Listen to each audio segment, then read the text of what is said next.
اعوذ باللہ من الشیطان الرجیم پناہ مانگتا ہوں میں اللہ کی شیطان مردود سے۔ بسم اللہ الرحمن الرحیم شروع اللہ کا نام لے کر جو بڑا مہربان نہایت رحم والا ہے۔ الف لام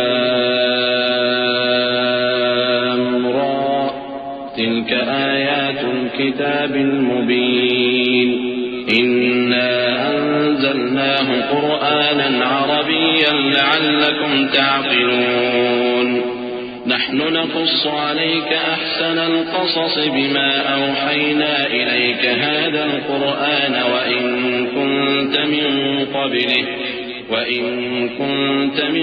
قبله لمن الغافلين إذ قال يوسف لأبيه يا أبت إني رأيت 11 كوكبا والشمس والقمر رأيتهم لي ساجدين قال يا بني لا تقصص رؤياك على إخوتك فيكيدوا لك كيدا إن الشيطان للإنسان عدو مبين وكذلك يجتبيك ربك ويعلمك من تأويل الأحاديث ويتم نعمته عليك وعلى آل يعقوب كما أتمها على أبويك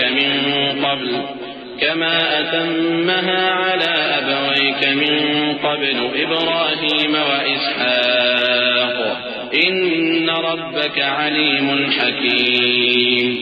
الف لام را، یہ کتاب روشن کی آیتیں ہیں۔ ہم نے اس قرآن کو عربی میں نازل کیا ہے تاکہ تم لوگ سمجھ سکو۔ اے پیغمبر، ہم اس قرآن کے ذریعے سے جو ہم نے تمہاری طرف بھیجا ہے تمہیں ایک نہایت اچھا قصہ سناتے ہیں، اور تم اس سے پہلے بے خبر تھے۔ جب یوسف نے اپنے والد سے کہا کہ ابا، میں نے خواب میں 11 ستاروں اور سورج اور چاند کو دیکھا ہے، دیکھتا کیا ہوں کہ وہ مجھے سجدہ کر رہی ہیں۔ انہوں نے کہا کہ بیٹا، اپنے خواب کا ذکر اپنے بھائیوں سے نہ کرنا، نہیں تو وہ تمہارے حق میں کوئی چال چلیں گے۔ کچھ شک نہیں کہ شیطان انسان کا کھلا دشمن ہے، اور اسی طرح اللہ تمہیں برگزیدہ و ممتاز کرے گا اور خواب کی باتوں کی تعبیر کا علم سکھائے گا۔ اور جس طرح اس نے اپنی نعمت پہلے تمہارے دادا پر دادا ابراہیم اور اسحاق پر پوری کی تھی، اسی طرح تم پر اور اولاد یعقوب پر پوری کرے گا۔ بے شک تمہارا پروردگار سب کچھ جاننے والا ہے، حکمت والا ہے۔